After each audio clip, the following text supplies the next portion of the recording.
Welcome back to my YouTube channel. അപ്പോൾ ഇന്നത്തെ video എന്ന് പറഞ്ഞാൽ നമ്മൾ ഇന്ന് യൂട്യൂബ് ഇതല്ല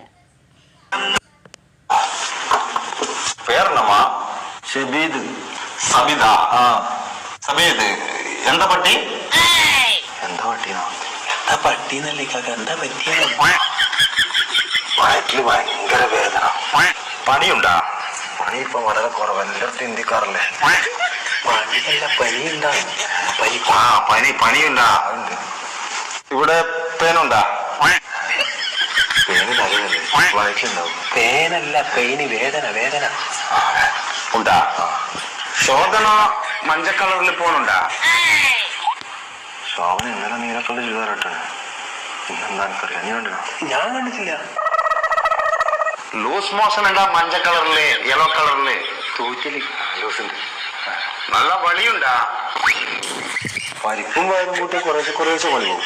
അതല്ലപ്പാ, സ്മോക്ക് ഉണ്ടാ? എന്നാ ഇത് പേർണമാ? Shabeed.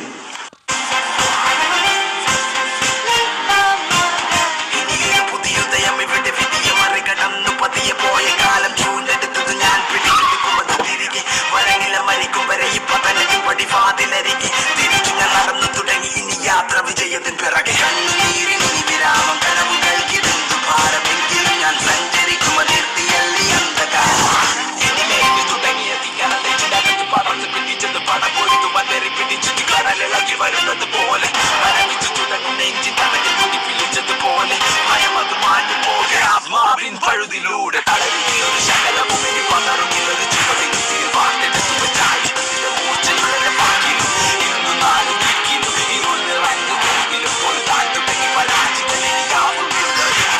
Sir, our eyes are used ചെയ്തിരിക്കുന്നത്, but no conclusive evidence. No camera. Leave കഴിഞ്ഞു, തിരിച്ചു പോവുകയാണെന്ന്. ദിവസങ്ങളൊക്കെ എത്ര പെട്ടെന്നാണ് കഴിഞ്ഞു പോയത്.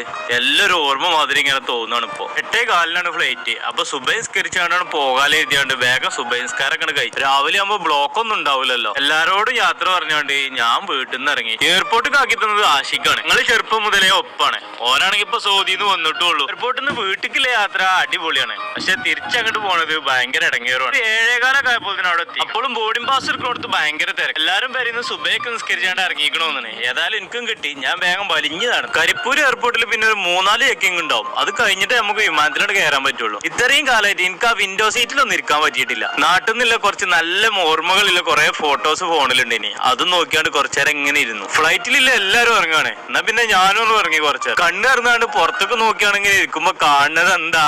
ഞമ്മളെ മരുഭൂമി. ചേട്ടാ, അതിന്റെ ഒരു സമാധാനം എത്ര. എയർപോർട്ടിൽ നിന്ന് പുറത്തേക്ക് ഇറങ്ങിയാണ് കുറച്ചേരം അന്തം മുട്ടണം കുത്തിരുന്നു. അടുത്ത വിമാനത്തിൽ നാട്ടിൽ തന്നെ തിരിച്ചു വിട്ടാലോന്ന് വരെ ആലോചിച്ചാൽ അപ്പണ്ട് നമ്മളെ ബോസിന്റെ മെസ്സേജ്, ഫവാസു നീ എവിടെ എത്തിയടാ ചോദിച്ചാണ്ട്. അപ്പോഴാണ് എനിക്ക് പോവാ സ്റ്റേഷൻ തിരിച്ചു കിട്ടണ്. പിന്നെ ഒരു ടാക്സിയിൽ കയറിയാണ്ട് നേരെ റൂമുക്കാണ് വിട്ടു. നാട്ടിൽ നിന്ന് കൊണ്ടുവന്ന കുറച്ച് സ്പെഷ്യൽ സാധനം ഉണ്ട് ബാഗിൽ, അതെല്ലാവർക്കും കൊടുക്കണം. ലീവ് കഴിഞ്ഞു, തിരിച്ചു പോവുകയാണെന്ന്. ദിവസങ്ങളൊക്കെ എത്ര പെട്ടെന്നാണ് കഴിഞ്ഞു പോയത്.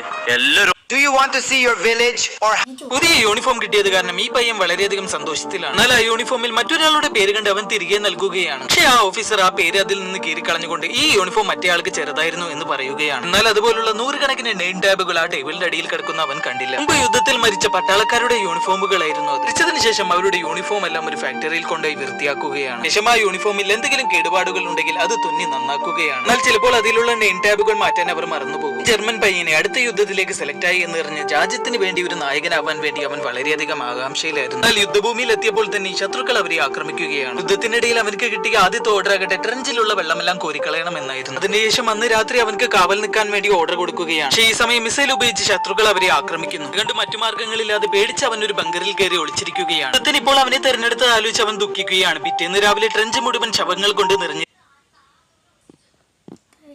അടുത്ത വീഡിയോ കാണാം.